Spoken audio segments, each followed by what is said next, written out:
Hello and welcome to the Genuine Learning blog. My name is Melissa Galasso, and we're going to continue our conversation from last week talking about proposed ethics interpretations. Last week we talked about tax services. This week we're going to talk about recruiting. Both of them came out early last week, and we wanted to make sure that we address them.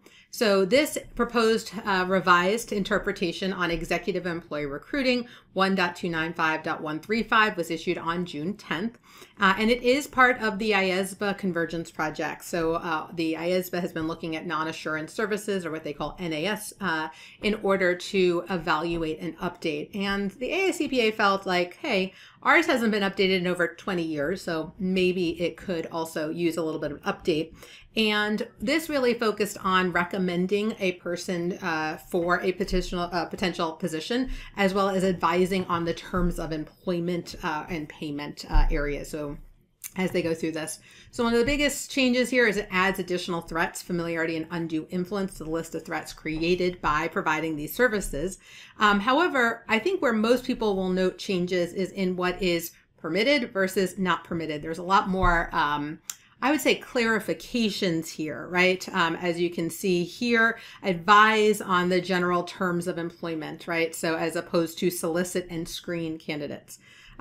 Search for or seek out candidates for non-key positions. You'll notice that they clarify between key and non-key positions as you go through this. Again, those key positions are the people you're going to be working with as you go through. Review candidate resumes provided by the client to identify those that meet the attest client's criteria.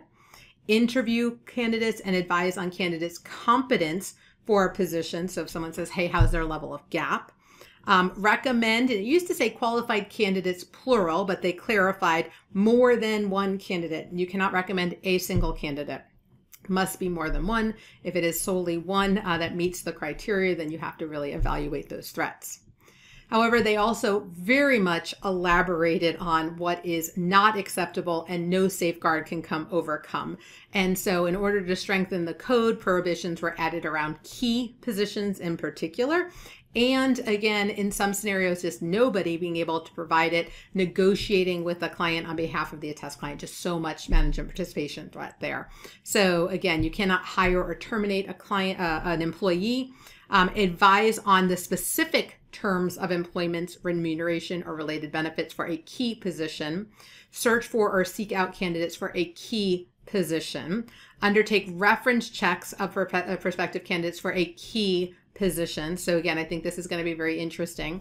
Recommend to the client only one candidate for consideration for a key position, again, that plural consideration, but negotiate with the client on behalf of the attest client. That is prohibited for key and non-key. Or committing the client to employee compensation or benefit. Again, that is a management responsibility. That is a human resource, and that would be a huge violation of the independence rules. So PEEC is currently recommending January 1st of 2026 with the ability to early adopt to give some time for implementation here. Comments are due September 10th of 2024. You can email ethics-exposuredraft@aicpa.org to share your thoughts on, is this going to really be more helpful to people who didn't really know where they were crossing the line. I get a lot of people who are like, well, they want me to help pick the CFO. I know all the gap requirements, the CEO does not. And so I think this really clarifies what you can and cannot do for key positions versus non-key positions. And I think that they're trying to make some improvements, but maybe you see opportunities for more improvements, or maybe a place where you think that they erred. I am sure PEEC would love to hear from you in both of those scenarios. All right, so that's a wrap on this week's blog. I hope to see you on a future blog. Have a great day, guys. Bye-bye.